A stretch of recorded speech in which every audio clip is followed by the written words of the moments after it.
Good evening, visitors. Welcome to the Australian War Memorial's Last Post ceremony.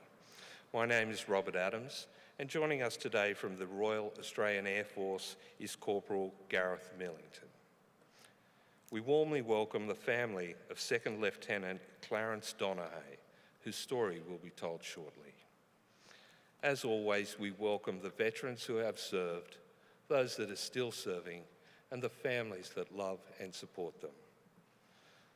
The live stream of this ceremony is made possible by the Returned and Services League of Australia and the RSL and Services Clubs Association.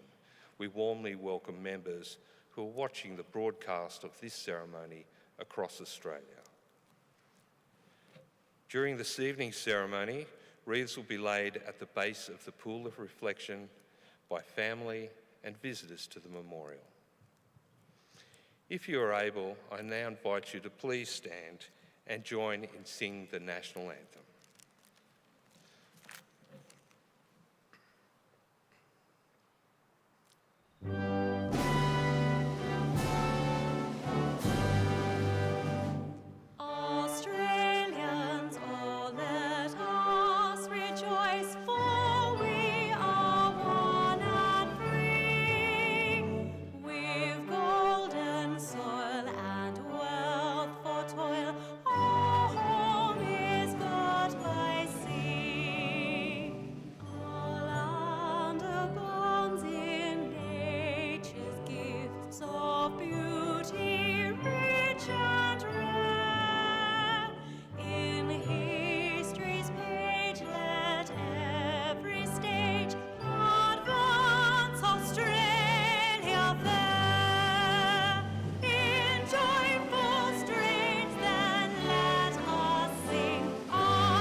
The Australian War Memorial was the vision of Charles Bean, Australia's First World War official historian.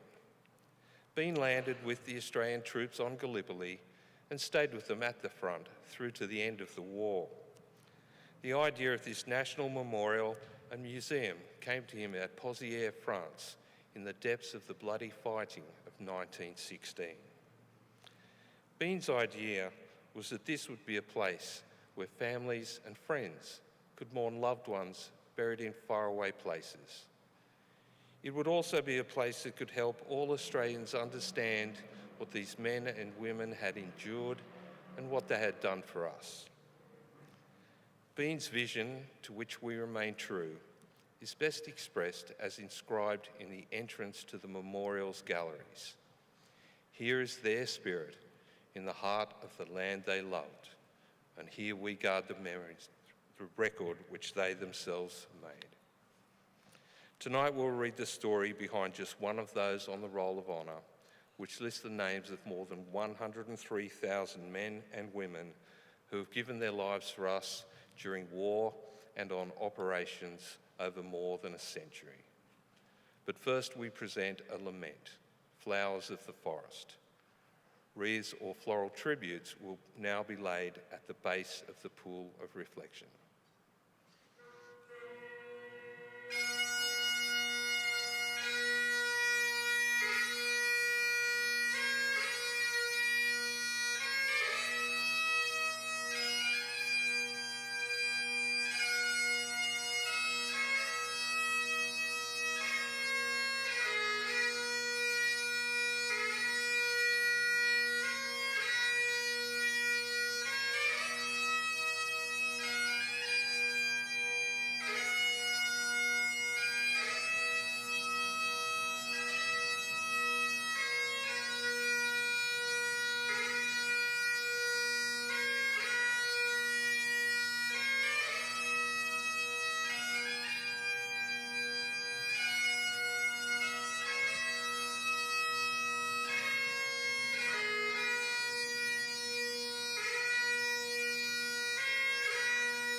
Today we remember and pay tribute to Second Lieutenant Clarence Donahay. Clarence, known as Clary, was born on the 14th of February 1893 in the Melbourne suburb of Camberwell. He was the youngest of 7 children born to William and Clara Donahay. William, an Irishman from County Tyrone in Ireland, had married Clara in Nottingham, and the couple had 4 children when they immigrated to Australia in July 1886. The family lived in Hawthorn in East Melbourne throughout Clary's childhood. He attended Hawthorn State School and Camberwell State School, then began working as an optometrist and a general optician for his father. William was a well-known ophthalmic optician, renowned for his pioneering lens grinding technology. As William's eyesight deteriorated, Clary gradually took over more responsibilities in the business and remained in the home with his parents. In 1910, Clary's brother Harry died of typhoid fever in Mackay, Queensland. 5 years later, William died of old age. 3 weeks after his father's death, Clary was fined £2 for driving his motorcycle down Chapel Street in Carlton at 31 miles an hour on the wrong side of the road. By now, he and his mother had moved into a small red brick cottage in St Kilda East, and he was still working in his father's business. Donahay enlisted in the Australian Imperial Force on the 20th of March 1915 in Melbourne. Given his experience as an optometrist, he was assigned to the 1st Australian General Hospital with the rank of acting corporal. After his initial training, he was detailed for transport duty on the 24th of July and joined the medical team aboard the troop ship Port Lincoln. On the 17th of February 1916, Donahay left the hospital, joining No. 1 Australian Flying Squadron with the rank of acting sergeant. He travelled to Point Cook in Victoria, Australia's only military aviation base. Donahay remained at Point Cook for the next 8 months, preparing for service with the Flying Corps. He departed Melbourne in the troop ship Ulysses on the 25th of October 1916, bound for England. There he reverted to the rank of 2nd Air Mechanic. He was assigned to 69 Squadron, Royal Flying Corps, known to the Australians as No. 3 Flying Corps. Whilst in camp in England over the winter of 1916 to 1917, Donahay was appointed to the rank of 1st Class Air Mechanic on the 1st of February 1917. After receiving his qualification as a pilot, Donahay was promoted to the rank of 2nd Lieutenant and posted back to No. 3 Flying Squadron AFC. Donahay left England for France on the 12th of December 1917, joining No. 3 Squadron in the field. Over the course of the war, aircraft technology and the use of planes in warfare had developed rapidly. The days where enemy airmen waved to each other on reconnaissance flights were long gone. Aircraft now carried machine guns as standard equipment, and interrupter gears enabled pilots in single-seater fighters to fire straight ahead through the propellers. By the time Donahay arrived on the Western Front, aircraft were being used in a variety of roles, some as fighters, others for reconnaissance or artillery spotting, and others for bombing operations over enemy territory. On the 26th of January 1918, Donahay and his observer, Lieutenant John Rigger Blair, were on a flight around Bailly. Donahay was flying a reconnaissance experimental 8 aircraft, most commonly used around artillery observation and night bombing. Observers saw the wings of the plane fold upwards, possibly as a result of German anti-aircraft fire. This sent the plane into an immediate nosedive, plummeting from a height of 3,500 feet. The plane buried itself 6 feet into the ground. Lieutenant John Blair and 2nd Lieutenant Clarence Donahay were killed instantly on impact. Clarence Donahay was 25 years old. Donahay and Blair's remains were recovered by other members of No. 3 Flying Squadron as they dug the aircraft out of the ground. Donahay was buried in Bailly Communal Cemetery Extension. His headstone bore the inscription selected by his family: peace, perfect peace. Clarence Donahay's name is also listed on the Roll of Honour on my right. He is among almost 62,000 Australians who died while serving in the First World War. His photograph is displayed today by the Pool of Reflection. This is but one of many stories of service and sacrifice told here at the Australian War Memorial. We now remember Second Lieutenant Clarence Donahay, who gave his life for us, for our freedoms, and in the hope of a better world.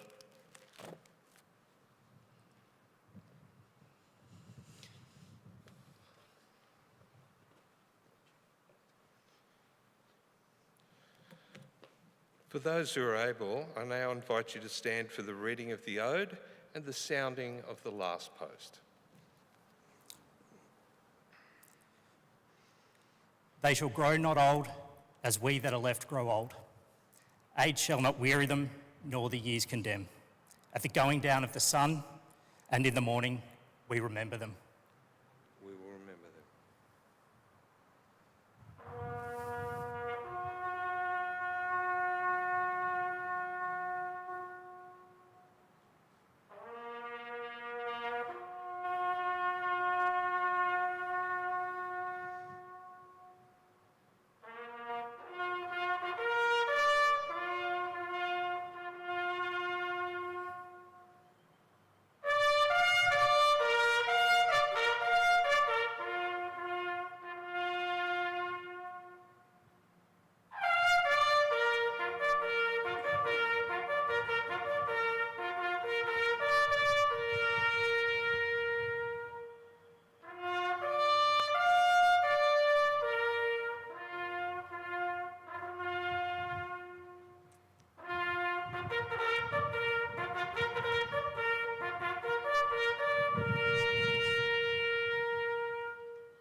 Lest we forget. We leave you this evening with the words of the memorial's founder, Charles Bean.